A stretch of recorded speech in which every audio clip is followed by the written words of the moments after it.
अस्सलाम वालेकुम नाजरीन, मेरा नाम सोनिया है। मेरी उम्र इस वक्त 18 साल है। हम अटक शहर में रहते हैं। हमारी ज्वेलरी की काफ़ी शॉप्स हैं और हम एक खाते पीते घराने से ताल्लुक़ रखते हैं। हमारी फैमिली टोटल 5 अफराद पर मुश्तमिल है। हम 2 बहनें और एक भाई। हमारे अब्बू ज्वेलरी शॉप पर ही होते हैं। अम्मी भी काफ़ी जवान हैं और उनकी उम्र तकरीबन 35 साल है। मेरे भाई का नाम फैसल है। भाई की उम्र तकरीबन 15 साल है। भाई मुझसे तकरीबन 3 साल छोटे हैं। मेरी सबसे छोटी बहन की उम्र तकरीबन 10-12 साल है।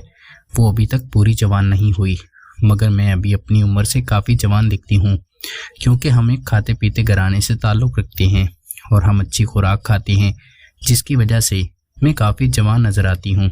फैसल भाई अभी मैट्रिक में पढ़ रहे हैं और वो काफ़ी ज़हीन हैं। फैसल भाई देखने में काफ़ी अच्छी जिसामत के मालिक हैं और एक कड़ियल नौजवान हैं। मैं शुरू से ही भाई के साथ काफ़ी हंसी मजाक करती थी और काफ़ी अटैच थी, क्योंकि हमारा घर काफ़ी खुले माहौल का था। अम्मी के साथ भी फैसल भाई काफ़ी खुलकर मजाक वगैरह करते थे और अम्मी के साथ काफ़ी अटैच रहते थे। अब्बू दिन के वक्त शॉप पर होते थे और रात को घर पर रहते थे। हमारा घर काफ़ी बड़ा था और हम एक कोठी नुमा घर में रहते थे। हमारा घर डबल स्टोरी था, इसलिए हमने अपने अपने कमरे लिए हुए थे और हम तीनों बहन भाई अपने कमरे में रहते थे। मैं फैसल भाई की बात करूं तो वो मेरे साथ काफ़ी अटैच थे और वो मेरी काफ़ी केयर करते थे। मैं अब बहन भाइयों से सबसे बड़ी थी और काफ़ी समझ बूझ रखती थी। मेरे पास मोबाइल भी था और मैं काफ़ी बुरी सोबत में पड़ चुकी थी। मैं मोबाइल पर गंदी मूवीज़ देखा करती थी, जिनको देखने के बाद मेरे दिल में अजीब से वसवसे और ख़यालात जन्म लेते थे और मैं अपने भाई पर गंदी नज़र रखना शुरू हो गई थी। अम्मी अब्बू हम पर इतनी तवज्जो नहीं देते थे, इसलिए हम बचपन से ही ख़राब होने लगे थे। भाई तो अभी मोबाइल भी इस्तेमाल नहीं करते थे और वो काफ़ी समझदार थे। वो इन कामों से काफ़ी दूर थे, मगर मैं शाम होते ही अपने कमरे में आ जाती और कमरे को लॉक करके मोबाइल पर फिल्में देखने लगती, जिस वजह से मैं खुद को सुकून भी देती थी और काफ़ी ख़राब होने लगी थी। अम्मी अक्सर शाम को मेरे कमरे में दूध देने आती तो मैं लॉक करके बैठी होती। कई दफ़ा अम्मी ने मुझसे पूछा कि कमरे को लॉक क्यों करती हो। मैंने कहा, अम्मी मैं कपड़े उतार के लेटी होती हूँ, क्योंकि गर्मियों के दिन हैं और मुझे ज़्यादा गर्मी लगती है। वैसे तो कमरे में एसी भी लगा हुआ था, मगर मैं एसी कम चलाया करती थी और पंखा चलाया करती थी, जिसकी वजह से मैं कमरा लॉक कर लिया करती थी।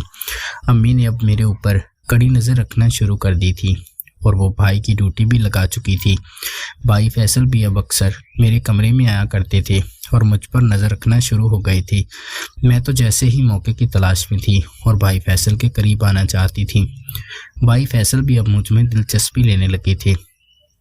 वो भी मेरे पास बैठकर काफ़ी हंसी मजाक करते और बातें वगैरह करते रहते थे। मैं स्कूल से वापस आती और यूनिफॉर्म चेंज करने के बाद खाना खाकर सीधी अपने कमरे में आ जाती और वो मोबाइल पर फिल्में देखने लगती, जो बेहुदा सी थी। एक दिन मैं कमरे को लॉक करना भूल गई थी और अपने ध्यान में बैठी मोबाइल पर वो सब कुछ देख रही थी कि फैसल भाई मेरे कमरे में अचानक दाखिल हुए।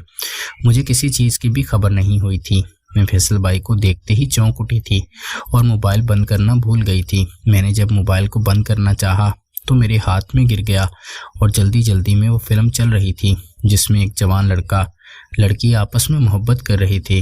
भाई ने वो मंजर देखा तो उनकी आंखें खोली रह गई और वो मेरी तरफ गुस्से से देखने लगे और मेरे हाथ से मोबाइल छीन लिया और नीचे अम्मी की तरफ ले जाने लगे। मैं पीछे भागी और भाई की मिन्नत करने लगी और उनके पाँव पड़ने लगी कि मुझे माफ़ कर दें, मुझसे गलती हो गई है। अगर आपने अम्मी को बता दिया तो मुझे ज़िंदा नहीं छोड़ेंगी, क्योंकि हमारे अम्मी अब्बू काफ़ी सख्त थे और उन्होंने माहौल तो हमें खुला दिया था, मगर वो हम पर कड़ी नज़र रखते थे और अम्मी को भी मेरी कुछ आदत का पता चल चुका था और वो मुझे मशकूक नज़रों से देखती थी।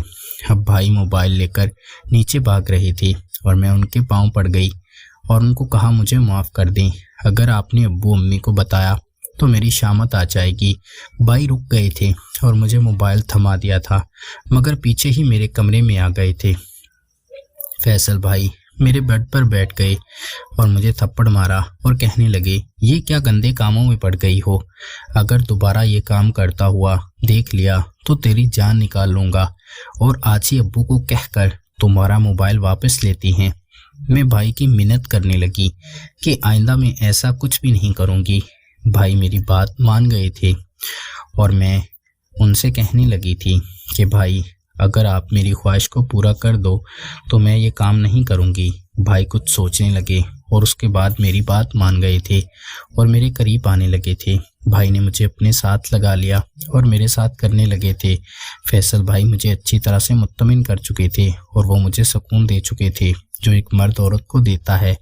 और भाई इतने ताकतवर थे कि मेरे पसीने छूट गए थे। मैं काफ़ी सुकून हासिल कर चुकी थी और अब मोबाइल पर वो फिल्में देखना छोड़ दी थी।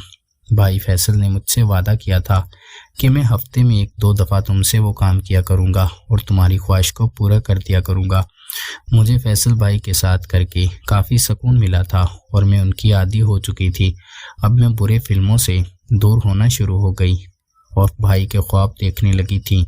फैसल भाई मुझे कहने लगे कि ये काम करते हुए ख्याल रखना कि अम्मी अब्बू को इसकी खबर ना हो, वरना वो हमारी जान निकाल देंगे। अब फैसल भाई भी मेरे दीवाने हो चुके थे और स्कूल से आते ही मेरे कमरे में आते और मेरे साथ प्यार भरी छेड़छाड़ करते और बातें करते रहते। मुझे भी उनकी छेड़छाड़ काफ़ी पसंद आती थी और मैं उनके सामने गर्म हो जाती थी और हम बैठे बैठे ही वो सब कुछ कर लिया करते थे जो मर्द और औरत करते हैं, जिससे हमें काफ़ी सुकून मिलता था। फैसल भाई अक्सर कहते थे, बाजी मुझे तुम्हारे साथ करने से इतना सुकून मिला है कि अब मुझे बाहर किसी भी लड़की की ज़रूरत नहीं है। बस अब तुम मुझसे वादा करो कि मुझे छोड़ोगी नहीं और मेरे साथ मुसलसल ही करती रहोगी। मैंने फैसल भाई की बात मान ली थी और उनसे वादा किया था कि मैं जब तक इस घर में हूँ तुम्हारी ख्वाहिश को पूरा किया करूँगी और तुम्हारे साथ भी किया करूँगी।